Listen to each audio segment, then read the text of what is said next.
Chapter 7। कैसे पता करें कि कोई रिश्ता आपके लिए सही है या नहीं।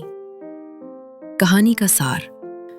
इस चैप्टर में एक 18 साल की लड़की की कहानी है जो हाल ही में 12वीं की पढ़ाई पूरी कर चुकी है। कुछ साल पहले वो अपने माता पिता के खिलाफ बगावती हो गई थी, जिससे उनका उस पर से भरोसा उठ गया। माता पिता ने उसकी जिंदगी पर पूरा कंट्रोल लेकर उसे बदलने की कोशिश की, ईमानदार, खुशमिजाज और परफेक्ट बनने के वादों के साथ। 2 साल तक उसने लगभग वही किया जो घर वाले चाहते थे, लेकिन 12वीं के अंत में उसने खुद को फिर बदलते हुए महसूस किया। राइट इसी समय वो अपने पापा के ऑफिस में इंटर्नशिप के दौरान एक लड़के से मिली और उसे पसंद करने लगी। माता पिता का मानना था कि ये गलत है, जबकि लड़की को लगता था कि वो सिर्फ अपनी इच्छा से किसी को पसंद कर रही है। इसमें कोई बुराई नहीं है। मे बी महीने बाद ये बात खुल गई और विवाद बढ़ गया। उसका पहला सवाल था, आखिर प्यार क्या है?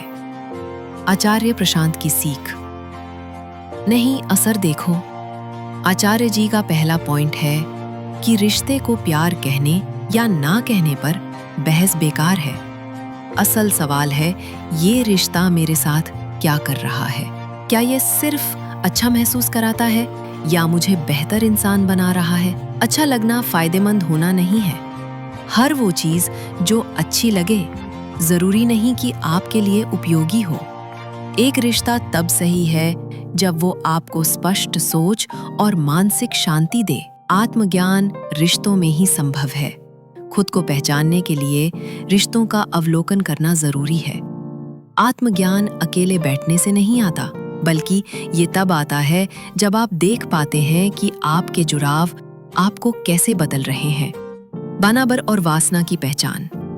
अगर कोई आपको सिर्फ दोस्त के बजाय कुछ और बनने का दबाव डाल रहा है, तो अक्सर उसमें वासना और अधिकार की भावना छिपी होती है।